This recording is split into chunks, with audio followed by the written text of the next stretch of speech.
Marlène Schiappa, bonjour.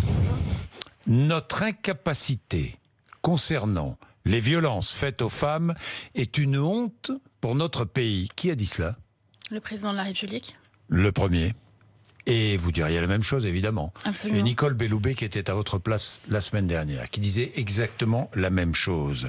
100 femmes, 101 femmes tuées par leur conjoint, leur compagnon ou leur mari depuis janvier. Mais je n'oublie pas aussi les dizaines de femmes, dizaines de milliers de femmes qui ont été violées ou victimes de tentatives de viol, qui ont été défigurées, qui ont été frappées, qui ont été blessées. Aujourd'hui, ouverture du Grenelle des violences conjugales jusqu'au 25 novembre. Alors, les ministres concernés seront là, les associations, les services publics, les acteurs de terrain. Certaines familles de victimes, pas toutes, certaines regrettent de ne pas être invitées. Elles pourront venir quand même ou pas, non ? Participer à ce Grenelle ? Alors, c'est un Grenelle qui se passe à Matignon. À Matignon, techniquement, il y a 80 places environ. Et donc moi j'organise des portes ouvertes 2 jours après, le 5, ce jeudi, pour toutes les familles de victimes de féminicide qui souhaitent être entendues par les pouvoirs publics. Je veux qu'aucune famille qui a envie de parler au pouvoir public ne soit pas entendue. Donc elles seront toutes reçues. 3 axes, 3 mois de débat, 3 axes dans ce débat, la prévention, la prise en charge des victimes et les sanctions contre les auteurs de ces violences. On est bien d'accord, hein ? Bon, on va commencer avec la prévention. La prévention, je vous pose des questions toutes simples, on va être très concret. Je sais que des annonces vont être faites par le Premier ministre tout à l'heure. Annonce forte. Absolument, c'est le Premier ministre. Alors, le Premier ministre reçoit ce Grenelle des violences conjugales. C'est lui qui l'a introduit, c'est un engagement très fort. Ça n'est jamais arrivé auparavant qu'un Premier ministre à Matignon reçoive toutes ces personnes qui habituellement travaillent chacune dans leur coin. C'est ça vraiment l'utilité du Grenelle des violences conjugales. C'est un outil au service de la lutte contre les violences conjugales qui met tout le monde autour de la même table. Sauf qu'on sait ce qu'il faut faire. Franchement, on sait ce qu'il faut faire, non ? Moi, j'entends, depuis qu'on a annoncé le lancement du Grenelle des violences conjugales, j'entends plein de gens avoir plein de solutions magiques. Et plein de gens dire, moi je sais, il faut faire ça, il y aura plus de violences conjugales. Moi, je crois très sincèrement et très profondément que si quelqu'un avait la solution magique, les gouvernements qui nous ont précédés auraient mis en œuvre cette solution magique. Mais non. Ça veut dire, non. Mais non, parce qu'il faut les moyens. C'est bien beau, les idées. Mais si les idées ne sont pas accompagnées de moyens financiers, ça ne sert à rien. Non, alors, donnez-moi la solution magique. Alors, pas la solution magique, mais il y a des pays qui ont réussi. Bien sûr. Vous le savez très bien, Marlène Schiappa. Divisé par 2 le nombre de violences faites aux femmes. Oui. C'est pas avec une baguette magique et c'est pas avec des moyens considérables. Et des moyens financiers. Alors, moi je voudrais plus ou moins que chez nous. On peut plus ou moins que chez exactement nous. Pareil. En Espagne, oui, exactement pareil. Il y a beaucoup de fausses informations qui circulent à cet égard. Moi, j'entends beaucoup dire le chiffre de 1 milliard. J'entends plein de gens dire l'Espagne a mis 1 milliard d'euros pour lutter contre les violences. Et alors, tout le monde recopie et répète ah oui, c'est vrai, l'Espagne a mis 1 milliard d'euros contre les violences. C'est pas vrai. C'était un engagement théorique des partis politiques. Même Mariano Rajoy, qui n'est pas un féministe radical, le dit il n'y a pas eu 1 milliard. Ce n'est pas une question d'1 milliard. C'est une question. Non, pas du tout. En France, c'est 530 millions par an. Et en Espagne, pour l'instant, il n'y a pas plus de moyens. C'est pas 530 millions par an consacrés aux violences faites aux femmes. C'est 530 millions d'euros par an sur l'égalité entre les femmes et les hommes. Mais c'est pas tout à fait pareil, Marlène Schiappa. C'est combien d'argent consacré aux violences faites aux femmes? Alors, je vais vous répondre. Il y a 2 modes de calcul différents. Il y a le mode de calcul qui prend en compte uniquement les subventions attribuées aux associations. Ça a augmenté de 30%. Mais est-ce qu'on peut considérer que dans ce pays, il n'y a que les associations qui soutiennent les femmes victimes de violences? Non. Donc, dans le budget et dans les chiffres qui sont brandis ici et là, on ne prend pas en compte, par exemple, les salaires. Mais je suis en train de vous répondre, on ne prend pas en compte, par exemple, les salaires des 20 policiers et des 20 gendarmes qui répondent 24 heures sur 24 à la plateforme sur servicepublic.fr qui est dédiée aux femmes victimes de violences. Donc c'est improbable de faire des calculs en prenant uniquement les subventions accordées aux associations. Il faudrait prendre en compte. Il n'y a pas les salaires. À la lutte contre les inégalités entre les femmes et les hommes, combien consacré à la lutte contre les violences faites aux femmes. Combien? Mais c'est pas un manque de volonté de ma part de vous répondre. Vous avez un pourcentage ou rien? Non, je n'ai pas de pourcentage. Vous ne savez pas. C'est pas que je ne sais pas, c'est qu'en fait, il faut arrêter de penser comme ça. Il y a pas. Non, je vous réponds là-dessus. C'est exactement ça qui fait qu'on n'avance pas sur l'égalité femmes-hommes, c'est que tout le monde pense en silo. On pense qu'il y aurait d'un côté les inégalités de salaire, de l'autre côté le harcèlement sexuel, par exemple. Mais quel est le mécanisme qui produit du harcèlement sexuel? C'est aussi le fait que les femmes sont moins souvent en position de pouvoir que les hommes. Donc les les hommes ont du pouvoir et donc s'en servent pour produire du harcèlement sexuel. Donc non, mais il y a le harcèlement sexuel. On lutte pour l'égalité salariale, on lutte aussi contre le harcèlement sexuel. C'est un cercle vertueux qui se met en œuvre. On ne peut pas diviser comme ça avec d'un côté tel thème. Mais je voudrais en revenir aux violences faites aux femmes. Alors, la prévention, placer les conjoints violents sous surveillance, ça me paraît évident. Hein, oui. Ça vous paraît évident, vous aussi, j'imagine. Avec des bracelets électroniques qui seraient utiles pour ces femmes qui sont menacées. Par exemple, absolument. Par exemple, on en est où? C'est quelque chose que l'Espagne a fait, là, par exemple, et qui fonctionne. Combien de bracelets actifs en France aujourd'hui? Pour l'instant, aujourd'hui, il n'y en a pas parce que... La loi date de 2017. Non, la loi est encore plus ancienne que cela, mais elle n'a jamais été mise en œuvre. Et donc, Nicole Belloubet, parce qu'il y a des questions techniques, législatives, en fait, l'idée pour que ce bracelet d'éloignement fonctionne... Ça manque d'argent aussi, non? Non, pas du tout. Non. Je vous explique. Pour que ce bracelet fonctionne et qu'il ait une plus-value par rapport au téléphone grave danger qui existe déjà, il y a 2 préalables nécessaires. 1, c'est que techniquement, il puisse alerter directement les forces de l'ordre. Et 2, c'est qu'il puisse être donné en pré-sententiel, c'est-à-dire avant même qu'il y ait une décision de justice. Or, nous sommes dans un pays qui a une constitution, qui est attachée au respect des libertés. Et donc, pour que vous puissiez munir quelqu'un d'un bracelet qui va le géolocaliser alors qu'il n'y a pas eu encore de condamnation en justice, il faut une modification législative. Donc, vous allez changer la loi? Absolument. À l'automne, il y a 2 députés qui vont porter une proposition de loi pour changer la loi et que ces bracelets puissent exister. Dont un député qui s'appelle Aurélien Pradier? Pas du tout. Ah, pas du tout. Non, ça n'a rien à voir. Ah bon, d'accord. Ce sont 2 autres députés. Évidemment, il est républicain, donc là... Non, mais si Aurélien Pradier, il est député, il peut proposer des lois. D'ailleurs, vous soutiendrez, il a une proposition de loi intéressante. Il ne me l'a pas adressé. Le 10 octobre. Il ne me l'a pas adressé, donc pour l'instant, je n'ai pas connaissance de sa proposition de loi, mais s'il me l'adresse...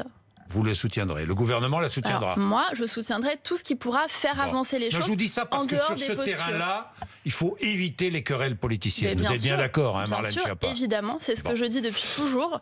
Et d'ailleurs, au Grenelle des violences conjugales, il y aura des parlementaires de tous les bords politiques parce que nous avons fait en sorte que tout le monde s'engage avec le gouvernement. Pour développer les bracelets électroniques obligatoires, il y aura donc un changement dans la loi. Absolument. À l'automne. Et ensuite, il y aura un marché public à lancer, puisqu'il y a des règles et c'est encadré, pour faire en sorte que le plus tôt possible, donc en 2020, on puisse munir de ces bracelets d'éloignement. La prévention, encore, le téléphone grave danger, on est bien d'accord. Oui. Hein, si une femme vient porter plainte et que son conjoint a un port d'arme, que se passe-t-il? Est-ce qu'on lui supprime son port d'arme? Pour l'instant, c'est pas automatique. Et voilà. Voilà. Dommage. Et absolument. Mais à qui le dites-vous? Parce que moi, je me bats sur ce sujet. Vous voudriez changer la loi, là encore? Moi, ce que je voudrais faire, c'est d'abord attirer l'attention de chacun, parce qu'on a tendance à dire elle est morte sous les coups de son conjoint. En fait, quand on regarde les chiffres et qu'on étudie sérieusement les dossiers, la première cause de mortalité quand un homme a tué sa femme, le premier mode opératoire, comme dit le ministère de l'Intérieur, ce sont les armes à feu. Donc il y a véritablement un sujet. Donc on sur la enlève question le des port armes. d'armes d'un mari qui menace sa femme. Ça fait partie des choses qui seront débattues lors du Grenelle des violences conjugales. Le ministre de l'Intérieur, nous verrons. Je ne peux pas, moi, avant le Grenelle des violences conjugales, dire... Vous pouvez me dire si vous êtes favorable à ça ou pas, quand même, Marlène Schiappa. Non, parce que ça doit être débattu avec les experts lors du Grenelle des violences conjugales. Sur la question, j'ai évidemment un avis, mais je veux d'abord entendre les avis des experts, des uns et des autres, et c'est le ministre de l'Intérieur qui tranchera sur ce sujet. Vous avez votre avis, donc donnez-le. Vous savez qu'ici, on est là pour donner son avis, on est là pour dire la vérité, on est là pour répondre aux questions, Marlène Schiappa. C'est ce que je fais. Non, pas vraiment, là. La preuve. Interdire la résidence alternée. Oui. Vous êtes d'accord ou pas? Vous êtes favorable? Je l'ai déjà dit à plusieurs reprises, oui. Bon. Je crois que quand un homme est un conjoint violent, un mari violent, il ne peut pas être un bon père. Ce n'est pas vrai. J'entends ici et là dire il faudrait maintenir le lien, etc. Non, je suis désolée. Quand un homme frappe la mère de ses enfants en présence des enfants, voire tue la mère de ses enfants en présence des enfants, comme c'est très souvent le cas, ce n'est pas un bon père. Suspendre l'autorité parentale. Ça fera partie des choses qui seront discutées lors du Grenelle des violences conjugales. Nous avons demandé à Adrien Taquet. Vous êtes favorable? Nous en discuterons lors du Grenelle des violences conjugales. Vous m'amusez. Mais sinon, on peut faire le Grenelle des violences conjugales, vous et moi, et je prends des engagements toute seule. L'idée de ce Grenelle, c'est justement de travailler ensemble. Très bien. Mais vous avez des avis sur la question. Vous travaillez sur ce sujet depuis des mois et des mois. Bien sûr. Marlène Schiappa, donc suspendre l'autorité parentale, oui ou non, y êtes-vous favorable? Nous verrons. Ce qui ressortira du Grenelle des violences conjugales, c'est à 15h. Un tout petit peu de patience. Le Premier ministre va s'engager. Il s'agit de dire ce qui est au fond de vous, ce que vous souhaitez, quels sont les objectifs que vous souhaitez atteindre. Les objectifs que je souhaite atteindre, je les ai donnés dans le cadre de ce Grenelle des violences conjugales. C'est mieux prévenir, donc ça passe par l'éducation, mieux prendre en charge, ça passe par l'accompagnement, et mieux punir, donc mieux sanctionner. Et ça, c'est un travail collectif. Ça fait des mois qu'on construit avec les associations et avec tous les ministères ce Grenelle des violences conjugales.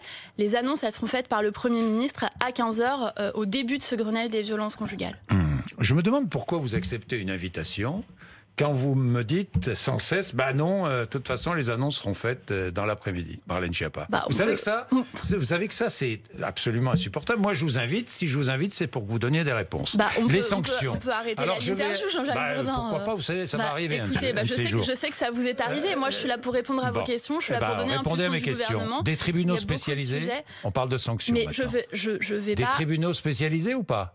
Ça va faire partie des choses qui seront débattues. Si vous voulez, on peut discuter des tribunaux spécialisés. Ça a été fait en Espagne. Oui. Il y a une particularité et une difficulté sur les tribunaux spécialisés, c'est que ça crée une forme d'inégalité territoriale.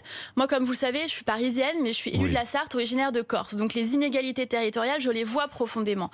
Si on crée un tribunal spécialisé par région, il y en aura un par exemple à Marseille.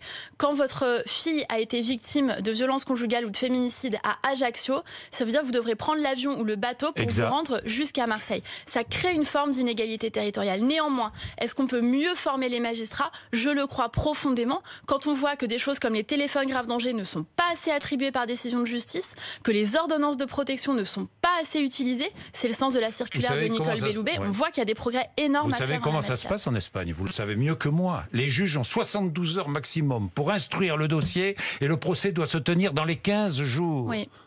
Mais c'est impossible en France, Marlène Schiappa. Impossible. Moi, ce que j'observe, c'est qu'effectivement, les délais sont très longs. Et sur le constat, moi, j'ai eu à traiter énormément de dossiers quand j'ai reçu ensuite les familles de femmes qui avaient porté plainte à un moment.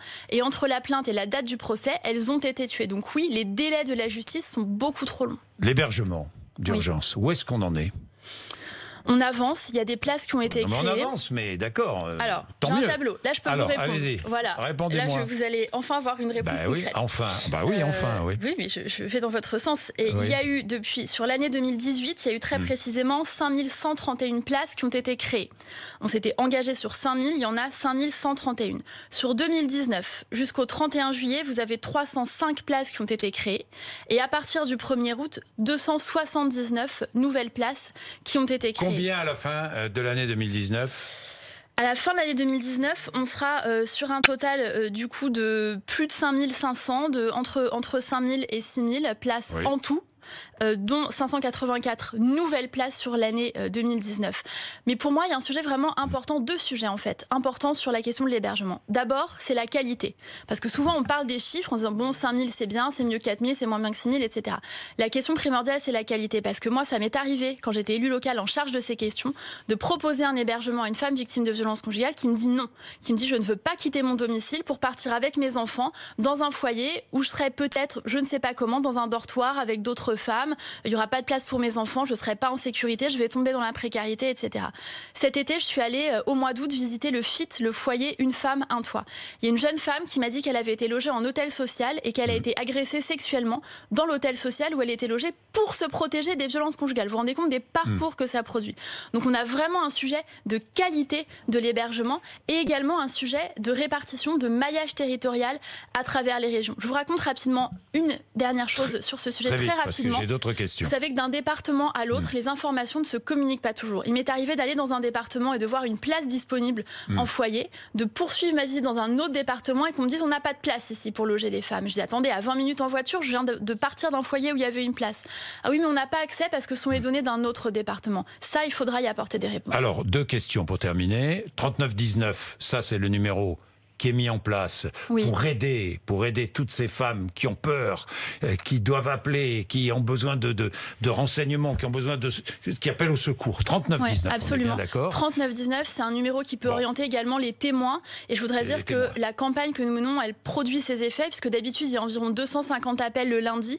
Et hier, l'association qui gère le 3919 nous dit qu'elle a reçu 638 appels. Ça veut dire que chacun s'en saisit. Partagez-le. À la machine à café, au repas, à la sortie de l'école, le 3919, il y a forcément dans les entourages des gens qui vous regardent, Jean-Jacques Bourdin, des personnes qui ont besoin du 3919. Alors, Marlène Schiappa, j'ai une dernière question. Je reviens aux chiffres et à l'argent, au budget. Est-ce qu'il va y avoir de l'argent en plus Oui. Oui. Oui. Oui. C'est le Premier ministre qui va l'annoncer, non? Absolument. Mais l'argent... Bon, oui. Non, mais moi, ce que je voudrais dire sur la question des moyens... Quoi, alors? Eh bien, l'argent, c'est un moyen. Combien? L'argent, c'est pas une fin. Combien, Marlène Schiappa? Je vais vous dire, Jean-Jacques Bourdin, j'ai augmenté de 30%. L'argent, c'est pas... Mais ça sert, là, c'est utile. Mais bien sûr, ça bien. sert, je vais vous le dire. Oui. Mais c'est pas non plus... c'est une cause nationale. C'est la grande cause du quinquennat du président de la République. Alors, on y va. Alors, ce que je vais vous dire, la première chose, c'est qu'il n'y a pas d'argent magique. Moi, j'ai augmenté de 30% les subventions des associations. Est-ce qu'il y a eu moins 30% de violences conjugales? Non. Donc, on ne peut pas considérer que ce serait un automatisme et que parce qu'on va faire un chèque de temps, les féminicides cessent du jour au lendemain. Ce n'est pas vrai. Mais ensuite, l'argent, c'est un moyen au service de quelque chose. Donc, sérieusement, nous avons construit de nouvelles politiques publiques qu'Édouard Philippe annoncera. Et évidemment, elles seront toutes financées par le gouvernement, comme l'annoncera le Premier ministre cet après-midi au Grenelle des violences conjugales. Marlène Schiappa, à Bourg-en-Bresse, la communauté d'agglomération va payer 90 000 € d'amende. Pourquoi? Pour avoir embauché trop de femmes. Le préfet applique la loi. Vous validez cette sanction? D'abord, moi, j'ai pas validé ou pas validé les sanctions des préfets. Néanmoins, je pense que les lois qui sont créées pour protéger les personnes ne doivent pas se retourner contre elles. Et donc, j'ai bien étudié avec sérieux et tous les documents juridiques et mes collègues de la fonction publique ce dossier. Le maire peut formuler un recours gracieux auprès du préfet. Moi, je souhaite que le maire de Bourg-en-Bresse, conformément à la loi, formule un recours gracieux et que le préfet l'étudie avec la plus grande bienveillance parce que les inégalités économiques, actuellement, elles sont en défaveur des femmes, elles ne sont pas en défaveur des hommes. Certains disent que les quotas, à terme, ça permettra de protéger les hommes, que la parité, à terme, protégerait les hommes. Bon, je ne rebondis pas sur cette affirmation-là, mais néanmoins, je crois qu'effectivement, on doit pouvoir regarder avec bienveillance la volonté d'embaucher davantage de femmes à des postes de haute direction et de responsabilité. Des militantes féministes et musulmanes ont pénétré le week-end dernier dans une piscine du 11e arrondissement. Elles voulaient se baigner en burkini et les maîtres nageurs, la direction de la piscine, tout ça, la police, tout le monde est intervenu. On a fermé, elles n'ont pas pu se baigner. Empêcher des femmes de se baigner en burkini, est-ce de l'islamophobie ? D'abord, définissons exactement ce qui se passe. Personne ne veut empêcher les femmes qui sont en burkini de se baigner. C'est comme si vous disiez « Ah, vous voulez empêcher les hommes en caleçon de se baigner, en caleçon long ». Non, simplement, moi je crois très profondément et très sincèrement que l'enjeu majeur de notre époque, c'est la question du respect des règles. Et ça vaut pour tout. Mais est-ce qu'il faut changer les règlements intérieurs des piscines? Non, ça vaut pour les gens qui jettent leurs mégots par terre. C'est ce que demandent ces associations.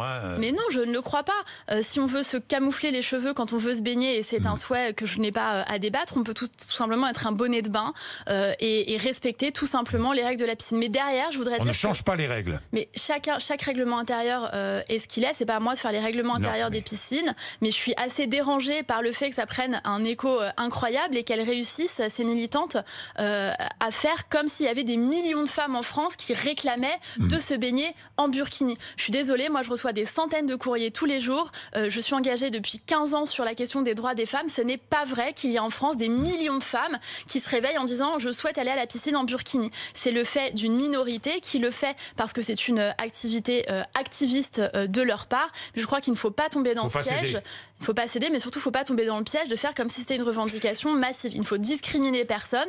Les femmes de toute religion ont le droit d'avoir accès à la piscine. Simplement, quand le règlement dit qu'on vient non couverte et non vêtue, on ne vient pas avec des vêtements, tout simplement. On respecte les règles qui existent. Les injures dans les stades de foot. Oui. Pas que de foot d'ailleurs, parce que lorsque d'une tribune descendent des injures, la Ligue, est-ce que je vais employer le mot? Bon allez, je peux y aller, enculé, arbitre enculé, bon. Est-ce une injure homophobe pour vous? Bien sûr. C'est une injure homophobe? Tout à fait. Il y a plusieurs documentaires qui ont été réalisés sur ce sujet, notamment par Johan Lemaire, qui est un footballeur, lui-même homosexuel, qui interroge de nombreuses personnalités du foot, Antoine Griezmann, Didier Deschamps et d'autres. Ça existe depuis toujours, ça existe dans d'autres tribunes. Oui, les violences conjugales aussi, ça existe depuis toujours, c'est pas pour ça qu'il faut l'accepter. Mais un conducteur dans sa voiture qui crie la même chose à un autre conducteur... Les injures homophobes, elles sont interdites. Qu'il s'agisse c'est d'injures... vraiment homophobe? Oui. Ouais, bon. Qu'il s'agisse d'injures dans la rue. C'est vulgaire, oui, ça c'est certain, mais homophobe vraiment? Alors, on peut rentrer dans le détail sémantique. En fait, pourquoi on crie, pourquoi quelqu'un crie à quelqu'un d'autre enculé, pour citer le mot. En fait, c'est une manière de le rabaisser et de lui dire qu'il est la personne pénétrée et pas la personne pénétrante, et que donc ce serait avilissant d'être la personne pénétrée quand on est un homme, et donc derrière, c'est une idéologie homophobe. Ça a été expliqué par beaucoup mieux que moi et beaucoup plus sérieusement que moi par des sémiologues, des experts. Il faut interrompre les matchs? Je pense qu'il faut interrompre les matchs. Arrêter même certains matchs? Je pense qu'il faut interrompre les matchs, comme le prévoit le règlement, mais je pense surtout maintenant qu'il faut du dialogue. Je pense que là, il y a plusieurs arbitres très courageusement, Clément Turpin et d'autres, qui ont interrompu les matchs quand il y avait des cris ou des banderoles homophobes. Ils ont eu raison de le faire, je soutiens très sérieusement. Néanmoins, je pense que maintenant, on est dans un temps de dialogue. D'ailleurs, c'est ce que fait la Ligue, et je salue le travail de Nathalie Bois de la Tour à cet égard. Il faut dialoguer avec les supporters, avec l'instance nationale du supporterisme, qui a souhaité reporter le rendez-vous, mais il aura lieu, puisqu'elle veut d'abord consulter ses membres, ce qui est tout à fait louable.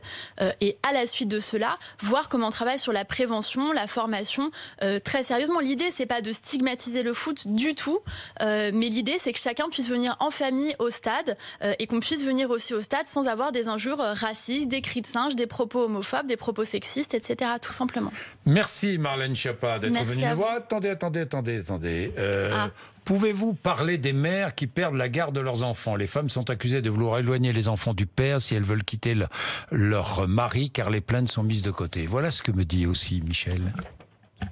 C'est-à-dire? Regardez. Les femmes sont accusées de vouloir éloigner les enfants du père si elles veulent quitter leur mari, car les plaintes sont mises de côté. Mais ça nous prouve, elle a raison, et ce qu'elle dit nous prouve absolument qu'il faut arrêter de travailler chacun de son côté. Actuellement, vous avez parfois des JAF qui n'ont pas, c'est pas de leur faute, mais c'est parce que le système est fait ainsi, les juges d'affaires familiales, qui n'ont pas assez d'éléments de ce qui existe par ailleurs. On l'a vu dans le cas de Julie Douib, vous aviez eu par exemple un juge d'affaires familiales qui a attribué la garde des enfants à l'homme qui ensuite, quelques semaines après, a tué la mère des enfants qui avait au préalable perdu la garde de ses enfants. Ça fait partie, elle a raison, Michel, 58 ans de Charente-Maritime. Je voulais qu'on réponde à sa préoccupation. Merci Marlène Schiappa. Merci à vous. Merci, 8h55 RMC BFM TV.